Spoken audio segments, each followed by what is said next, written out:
kung ako si Ben Jimenez, mga kaibigan, hindi sa kinakampihan ko yung babae. Pero kung ako sa kanya, siguro hindi ko na-upload yun. Yung mga ebidensya na siya ay nagloloko. Siyempre, nahuli mo na nagloloko yung partner mo, kung partner mo siya, di ba?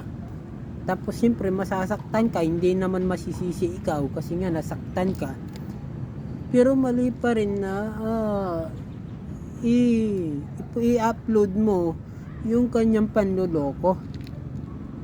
Mali pa rin yun kasi kawalan yun ng gentleman sa isang lalaki.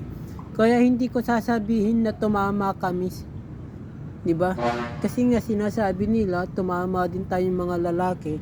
No, hindi ko sasabihin tumama tayong mga lalaki. Kasi yung ginawa niyang pag-upload sa panluloko ng babae, mga kaibigan, para sa akin kawalan yun ng gentleman.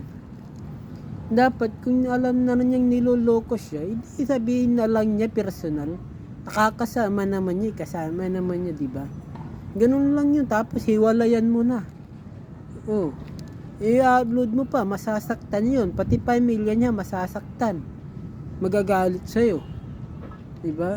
Mas lalo kang aayawan. Mas lalo kang mas lalong papangit yung pagkakilala nila sa'yo. So, dapat hindi na niya in-upload yun, mga kaibigan. Mali nga naman talaga manloko eh. Si Lian de Guzman, mali nga naman talaga yung ginawa niya. Pero, mali din naman yung pag-upload na ginawa ni Benj. So, mali silang dalawa.